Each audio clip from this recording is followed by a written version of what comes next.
I'm not doing things that I wouldn't do on other people's gigs. Like I don't have to limit myself. I can kind of play the way I want to play. Can't really ask for much more than that, in my opinion. You're getting hired to be you. Yeah, right? It's sweet. Hello and welcome, everybody. My name is Will Chernoff, and you're listening to the Rhythm Changes Podcast, a home for creative, improvising, local music people. This show is an ongoing, open-ended conversation series with folks who make their community fun and prosperous. If you're joining us for the first time, don't forget to follow this feed wherever you get your podcasts and visit us at our website, rhythmchanges.ca.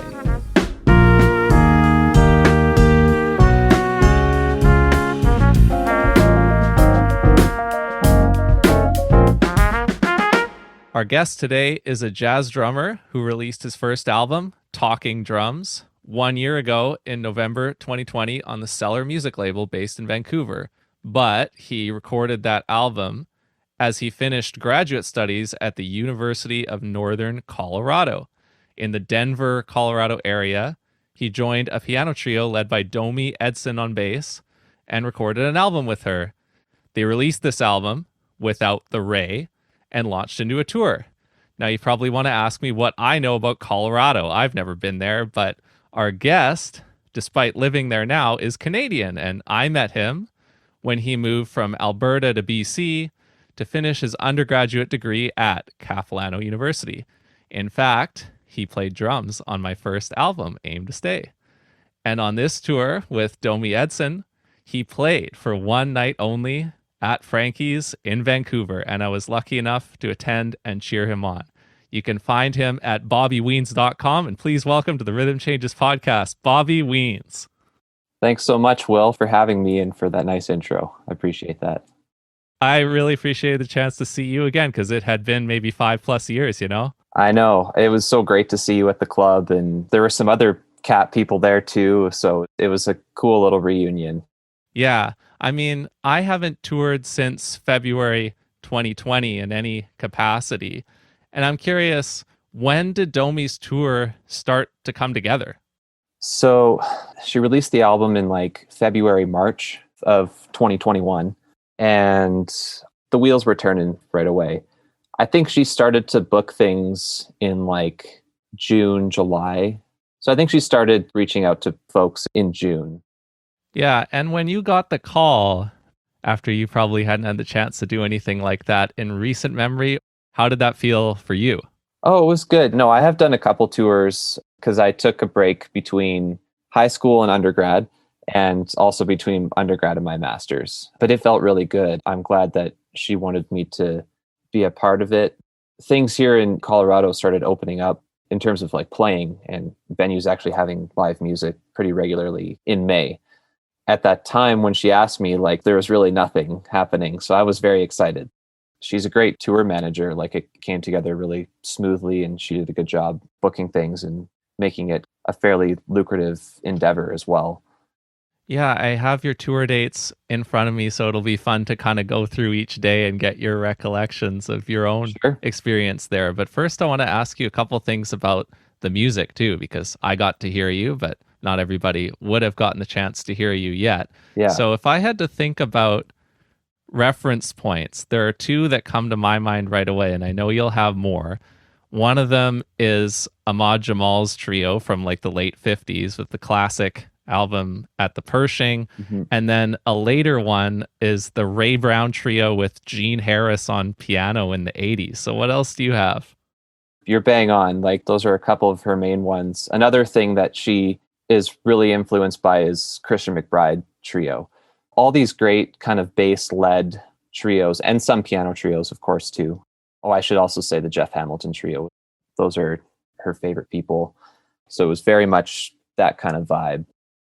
And how much of a role did you have in crafting the musical arrangements? Like, we've played together a lot, so she didn't give me a lot of very specific instructions because I think she trusted what I do as a drummer. There were a few arrangements, I think, where she had some specific notes and she had some like reference recordings. But I think the drummer and the piano player share a really important role in a bass-led trio. It's very much like an equal parts thing. For me, it's like thinking about how people like Vernell, Fournier, Jeff Hamilton, Mel Lewis, all these great trio drummers, the ones that I'm really influenced by, how they can orchestrate things and almost make it sound like you're a big band within a trio, both playing dynamically, using different colors, textures, being able to go to different grooves or rhythms depending on what the tune needs.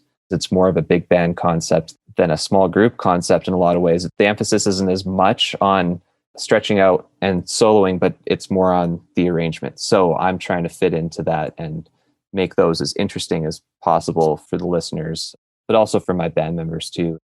Yeah, I want to jump into the set list now because you mentioned this thing about it's only a piano trio with piano, bass, and drums, but you want to have the impact and the scope of a big band. And Yeah. literally, you said that when the three of you introduced the tune 3 and 1 by Thad Jones at your gig at Frankie's. So break it open how that ends up happening when you try and arrange that tune for the trio a little bit.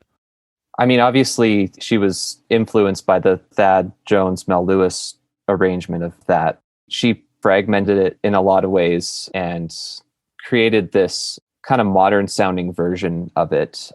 It has like elements of a big band arrangement kind of within it, but I think there was one actually from the Jeff Hamilton trio that she was like borrowing conceptually some things from. I think it's fascinating rhythm, and especially there was like a section where there was a drum solo, like a brushes kind of thing with like kind of seemingly random hits from the bass and piano in there, but they were written out very specifically.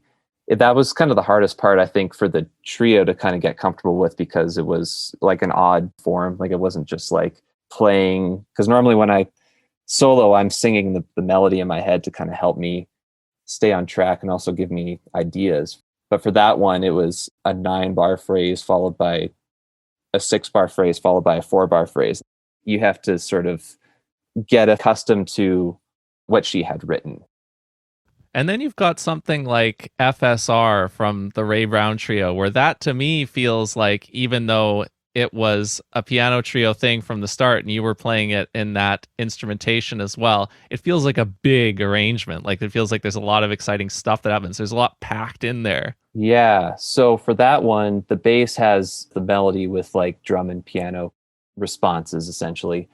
So I think even starting with bass melody, you're starting at a pretty small like dynamic range or a dynamic level. And then as the piano solo comes in, I think depending on where he starts, where Spencer starts, like we'll kind of really give it a lot of room to grow and develop. And then so by the time he's at like the climax of his solo, it's hopefully like pretty big and exciting. So it ends with the drum solo. So it kind of has a lot of shape built into it, even though it's not really heavily arranged. I think even just having bass playing melody is like kind of a hip way to sort of create variety within a set list, and keeps the arrangement interesting. Yeah, and then another way you created variety was bringing things down and letting the bass play the melody with the bow, which you did a couple of times on, like at Frankie's. It was Mona Lisa and My Ideal. Yes. Yeah. And so My Ideal was one that we did on her album. And that was kind of her concept from the beginning. Was she's spent a lot of time playing, Arco. So she wanted to feature that, which makes sense. And it does create a lot of variety and interest, I think, too. Yeah. And it's also a lot of bass players, I think these days don't, especially in a jazz context, don't do that as much. Guilty. So I think she likes to make that kind of part of her sound and part of her concept. And it's kind of captivates the listener because maybe they're not as used to hearing that, or maybe they haven't heard it in this particular, setting before. Yeah. And then where you really put both of those interest points together, like the jam-packed arrangements that have a wide dynamic range. And the bowed playing was on maybe my favorite tune of yours from when I heard you at Frankie's, which was Nature Boy. Yeah. So Nature Boy, she has like a kind of an intro, sort of an open intro that she'll play, and then she'll kind of quote the melody, and then we'll come in and she plays the melody with the bow. And then that's kind of another one that really starts at that level, like very, very soft and sensitive, and then it kind of through as she takes the first solo generally, and then Spencer will play, and then it kind of just builds into the whole kind of like shout section, and then with the drums taking a solo at the end, which kind of, again, we're always, or she's especially, like, she's very specific in her instructions, and very particular about how she wants to kind of shape things, because she has a specific sound in mind that she wants for all these. Yeah, and so do you, right? That's what you're bringing too, is you have your own thing that you have in your head and you're implementing that as well. Definitely. Yeah. So she, it's both. Like, she'll come and she'll kind of describe, maybe, or maybe not. Maybe she'll just bring a tune in, and whatever I do on it, she'll be like, okay, that's cool. But usually she'll have like a few notes for me. So it's a give and take thing. But yeah, definitely, I'm not doing things that I wouldn't do on other people's gigs. Like, I don't have to limit myself. I can kind of play the way I want to play. Can't really ask for much more than that, in my opinion. You're getting hired to be you. Yeah, right? It's sweet. So I definitely want to go through the tour a little bit, but one last thing on the set list that kind of takes us there. I mean, I heard you for the one night. I've got 8 gigs that I'm aware of that you did on this tour over a span of 13 days. How much did your set list vary across the tour? It changed every night. And so what we did at Frankie's, because that was one of our longer gigs, it was 2-hour and 15-minute sets. So, and that was about probably 70% of her book.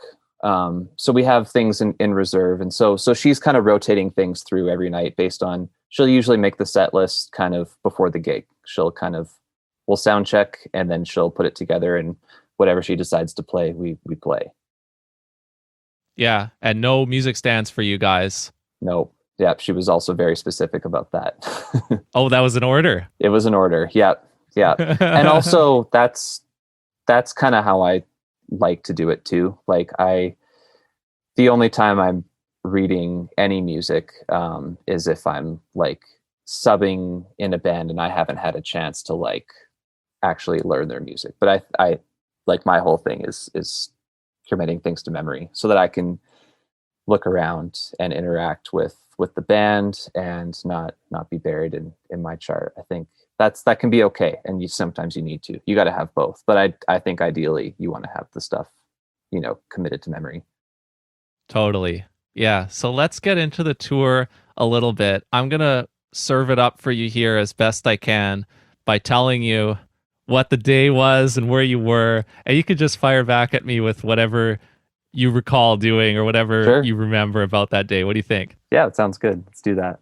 Okay. So this one was apparently the album release gig, and it started your tour, and it was on Friday the 8th. This is all going to be October 2021, of course. And this one was at the Muse Performance Space in Lafayette, Colorado. Mm-hmm. Yeah. So the Muse is like a local venue here. They have like they're kind of a nonprofit organization, so they're able to get a good amount of music. They're able to support large amount of the Denver music scene, which is great. So what they do is they have you in just to play a set, and then they live stream it. So for us, that was like, we had done. So one thing that the listeners might not know is that there's a different piano player on the album than who was on the tour. So he joined the trio pretty shortly before we started touring. I think we did 2 gigs before the Muse. So at that point, we were still, I think, kind of like figuring each other out and finding our stride and figuring out how we all fit into Domi's particular book.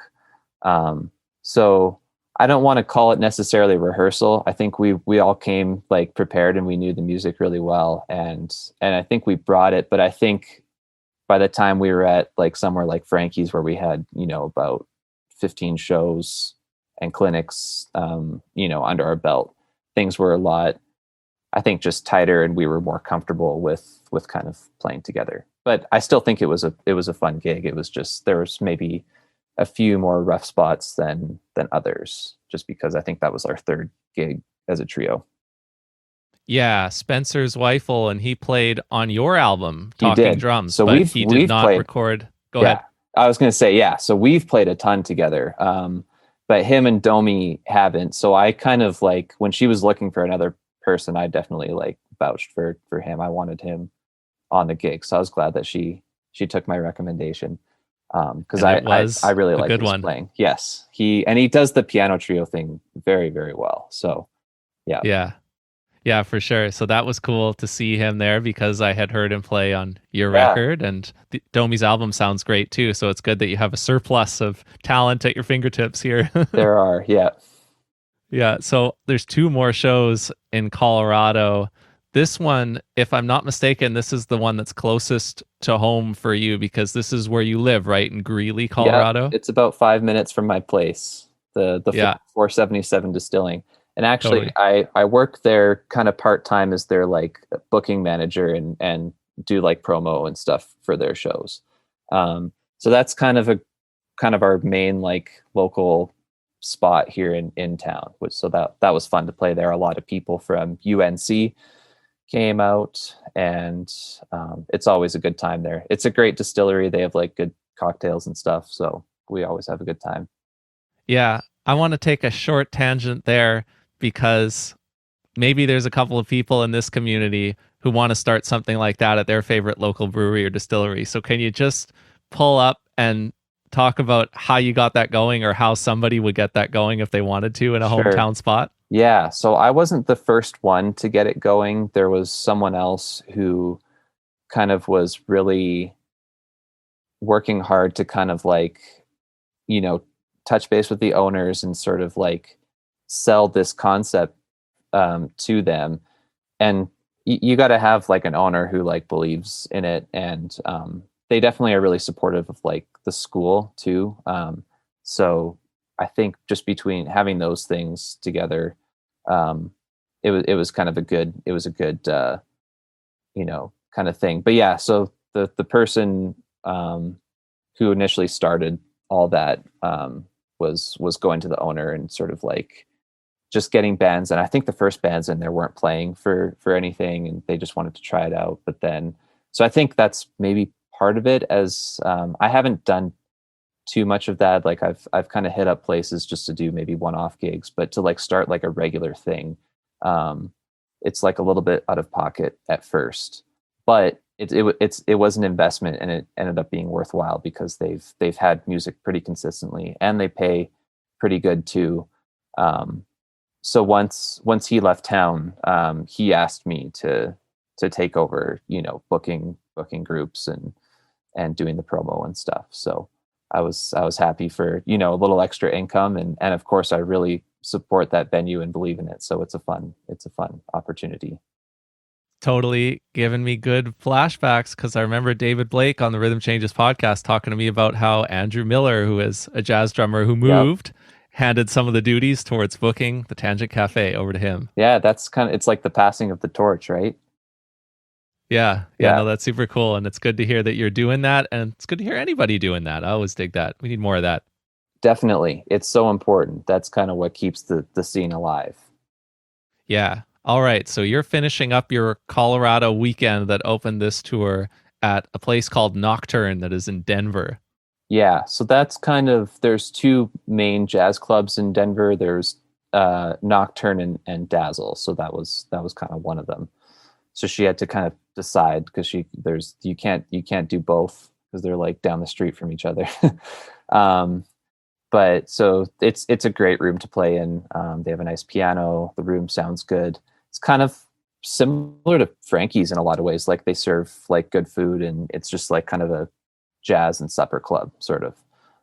So definitely for those who have been to Frankie's, similar vibe. Yeah. Yeah. All right. Now your next gig is on Wednesday the 13th, but that means what happened in between? Yeah. Well, they actually weren't even days off. So what you're seeing is like only our public shows. So Yeah, because you might have done clinics and stuff like that too, pretty right? much every day we had something. It was either a Nice. clinic or a show or both. We had one day off the whole Yeah. time. Monday we drove from Greeley. We left at 6 a.m. and we drove to Utah, which is where the Utah Valley University is. So we did a clinic there. So that was the only thing that day. The first few days were kind of just traveling / clinics, and then just like a lot of driving. Because our kind of final, like we were able to sort of be, stationed in the Seattle area for a few days, which was nice. But the first kind of going up to there, it was a lot of driving. We were all in one car. It was definitely like a budget tour. There's no flights or hotel rooms. It was just kind of like all driving in one car, packed in there and with our gear, and couch surfing, which is totally fine with me. I'd rather make a little more bread than be more comfortable, I guess.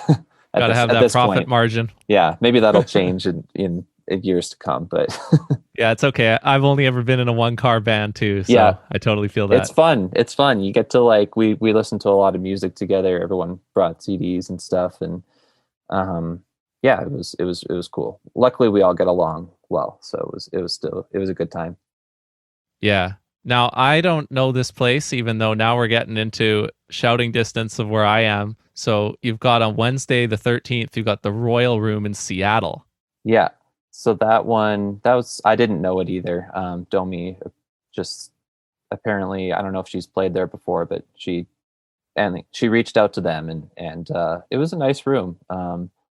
They had, also like a good piano. It was a little bit of a smaller venue than Frankie's, maybe about half the size or 3/4 of the size of Frankie's, if you can picture that. But they had like a full stage. It was recorded too. I think Domi has it on her like YouTube page or something. But so that was a good show too. She had a lot of so she's from the Seattle area, by the way. So she had like some fans that were excited to see her. They hadn't seen her in many years, like since she had moved out to Colorado. So she definitely had the fan club there. So there was a really good kind of vibe in the room. Lots of audience energy, which makes it a lot easier to play when you get some response from people. Yeah, hence why you booked a couple more things consecutively in the state of Washington there. You've got one at Central Washington University, and then you did one at a place called Boxley's in North Bend, Washington. Yeah. So Central Washington is where she did her undergrad there. So we did a clinic there in the morning, and just kind of hung out there for the day and did like an evening concert in their their main like hall, like where they have their like orchestra concerts, which is kind of crazy. It was kind of a funny room to play in, but I think it worked out fine. It turned out pretty good. That one was recorded too, actually. It sounded pretty good. And then Boxley's, I think they've been like, Domi was saying, like they've been one of the clubs that have actually, I think they also have like kind of a nonprofit kind of license, so they have been able to support a lot of people. They're kind of like the Muse, if that's sort of what like their vibe. They just can get people in, and they do like a live stream thing, and so that was cool. And it was my first time in North Bend, and I'm a huge like Twin Peaks fan, so that was pretty special for me, and like kind of it was a very like magical experience, kind of being like where that show was filmed, and so that was really cool for me. But I was the only one like kind of really nerding out about that. Yeah. Yeah. So we don't have a venue like that, like the Muse or Boxley's in Vancouver. Yeah. I mean, it's just so the Muse, like it started, there's this couple, Pete Lewis and Claire Church. They have been just really good advocates for the jazz scene for many years. But they started it. They bought the building, and like again, they've been applying for grants from its origin. And that's really, I think, what keeps it alive, is like because they just keep trying to get support from people, but also they have a lot of grants that they're kind of able to use to kind of cover their costs and everything. So it just takes people, and they're both retired now. I don't think they were when they started, but it's just people who like believe in it. And then if this, the stars align and there's like a space, and they have the kind of like, I guess, capital to get it off the ground, then it can be a really, successful thing, which it has been here in Denver. Yeah. Now, I do want to save the Frankie's one for last, selfishly. So I'm going to pop ahead. Okay. And there's definitely some driving in here, because after the Washington State stuff, you did have to cross the border, come to Vancouver. But then apparently you ended your tour doing a house concert in Boise. Yeah. So that, and I think we just had clinics between Frankie's and then. So those maybe a couple of days off. But yeah, Boise, she has, I think it was like her uncle and aunt lived there. And so she was just like, we need to kind of drive through here anyway. Like, is there any, and they had like a nice living room, nice piano. So she just kind of like hit them up and asked if they would, be willing to, have us for the house concert. And they were. So it was cool. That was a fun last show. When you came off of that show, did you feel like you were still locked in? You could just keep going indefinitely if the bookings were there, or were you ready to get back? No, I think I maybe could have done like another week probably, but I was like also ready, because like my wife lives here, definitely missed her and missed my dog. And but it was fun being on the road with them. I think, yeah, probably after a week I would have been feeling a little bit burnt out. I'm not really too much of a road warrior. I haven't, I've mostly been able to kind of like, thankfully, like work mostly locally. I haven't had to rely on touring to kind of support myself. But I do enjoy it, but I think just for short stints like that, 2 or 3 weeks at a time, kind of. Yeah. Yeah. All right. So when you got back into Vancouver, first of all, what was that like? Oh, it was great, man. It had been a few years, so it was nice. We were able to, it's always a little bit funny crossing the border these days, just because of COVID and everything, but that was all cool. We had like our tests, like that, our negative tests came back on time. But it was nice, man. It was like, I wish we had more time there. Like we got in like late that afternoon. And so we basically just dropped our stuff, went straight to the venue, did the gig, and then drove back like in the morning, like early in the morning, because we had to do a clinic the next day in Seattle. So it was too brief for my liking. I love that city, and I wish I kind of got to, go to some, restaurants and coffee shops that I like and meet up with people and hang, but is what it is. But it was great. Yeah. And then had you played at Frankie's before? No. So Frankie's didn't open until after I had moved. So it was the Cellar for a while, and then what was the one in between the Cellar and Frankie's? Do you remember? I wasn't able to figure that out, so we'll have to leave that one up in the air. I almost was it still called Frankie's? It was in a different location though. It was like it was another kind of restaurant downtown. So this was my first time in this club, and it was great, man. Corey's got such a good kind of thing going there. The room was awesome. Sounded good. Those house drums were like some of the nicest drums I've played just in general. So yeah, it was super fun. Yeah, that was awesome, and it was super fun for me too, obviously. And I'm really lucky that I got to come out and hear you.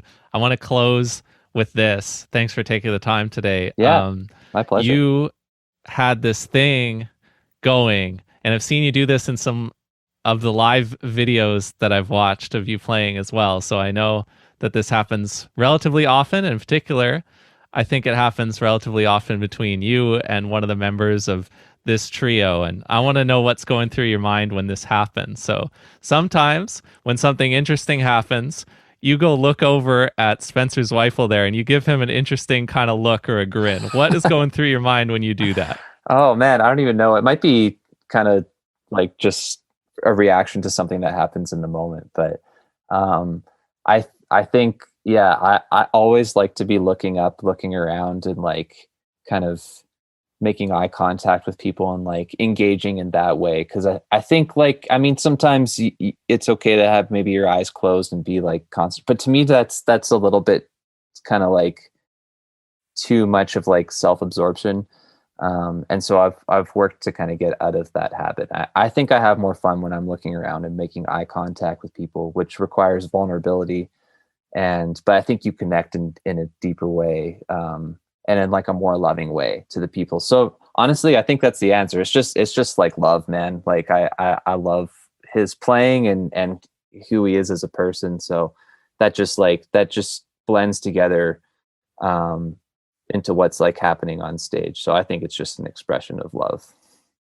Well, it definitely comes through and the love gets spread all the way around the room. So we appreciate that. Yeah, good. The next time I get the chance to hear you in Vancouver, I'm not going to miss it either. So thanks for coming to Vancouver and playing and sharing this great music that you're making. And thanks for chatting with me today. My pleasure. We'll have to play soon too. Yeah.